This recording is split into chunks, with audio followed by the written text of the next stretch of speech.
নাজিৰাৰ সকলো ভোট কেন্দ্ৰলৈ ৰাওনা হৈছে দায়িত্বত নিয়োজিত বিষয়াসকল। যেহেতু কাইলৈ অনুষ্ঠিত হ'ব প্ৰথম পৰ্যায়ৰ ভোটগ্ৰহণ। প্ৰথম পৰ্যায়ৰ 5টা লোকসভা নিৰ্বাচনৰ ভোটগ্ৰহণৰ বাবে পুৱাৰে পৰা ভোট কেন্দ্ৰৰ সন্মুখলৈ ৰাওনা হৈছে পুলিং প্ৰিজাইডিং বিষয়াৰ দল। দুৰ্গম অঞ্চলসমূহৰ বাবে পুৱাৰ ভাগৰ পৰা ৰাওনা হৈছে দলসমূহ। EVM মেচিন আৰু VVPেট লৈ সৰ্বমুঠ 224টা ভোট কেন্দ্ৰলৈ ৰাওনা হৈছে এই দলসমূহ। যোৰহাট লোকসভা সমষ্টিৰ অন্তৰ্গত নাজিৰা বিধানসভা সমষ্টিত সৰ্বমুঠ 1,80,064 গৰাকী ভোটাৰৰ ভোটগ্ৰহণৰ বাবে পুলিং প্ৰিজাইডিং বিষয়াসকল ৰাওনা হৈছে ভোট কেন্দ্ৰৰ সন্মুখলৈ। নাজিৰাৰ মুঠ পুৰুষ ভোটাৰ 88,177 গৰাকী আৰু মহিলা ভোটাৰ 91,886 গৰাকী, তৃতীয় লিংগৰ ভোটাৰ 1 গৰাকী।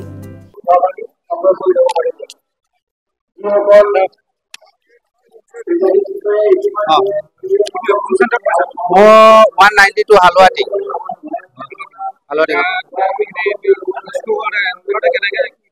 It was systematic মানে তেওঁলোকে কাউন্টাৰ পাতিছে আৰু কাউন্টাৰত তেওঁলোকে খুব ধুনীয়াকৈ টু জেড কাৰণে বস্তুবিলাক বহুত ধুনীয়াকৈ দিছে। ষ্টাফত 4জন দিছে। 4জনৰ দুদিনৰ কাৰণে এটা পানী বটল লাগিছে 5 লিটাৰ।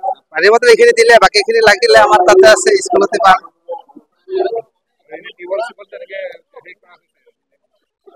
বহুত বস্তু দিছে মানে সেইখিনি আমি মিলাই চালো।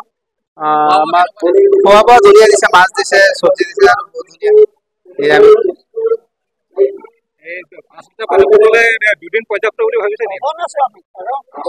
পুলিচ লৈ আমি 6জন 5 লিটাৰ পানী বটল দিছে আৰু তাতে যিহেতু LP স্কুল আজিকালি LP স্কুলত মানে খোৱা পানী থাকে আৰু তাৰ মানে হেৰি থাকে মিড ডে মিল থাকে, গতিকে চাগে তাতে অসুবিধা নহ'ব মানে চলি আছে। নাজিৰাৰ পৰা নয়নমণি বৰদলৈৰ ৰিপৰ্ট, নিউজ আছাম।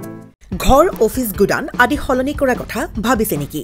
পিছে সলনি কৰিব হয়, সকলো বস্তু এঠাইৰ পৰা আন ঠাইলৈ সহজে নিয়াটো জানো সম্ভৱ? চিন্তা তাতেই নহয় জানো?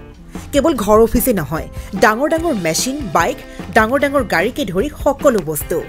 পিছে এতিয়া আৰু চিন্তাৰ কোনো কাৰণ নাই। আপোনাৰ এটা মাথো ফোন কলতে সমাধান হৈ পৰিব এনেসমূহ সমস্যা। আপোনাৰ কাষত আংকুশ কাৰ্গো পেকাৰ্ছ এণ্ড মুভাৰ্ছ সমগ্ৰ ভাৰততে প্ৰভাইড কৰে ডোৰ টু ডোৰ ছাৰ্ভিচ। গতিকে দেৰি কিহৰ?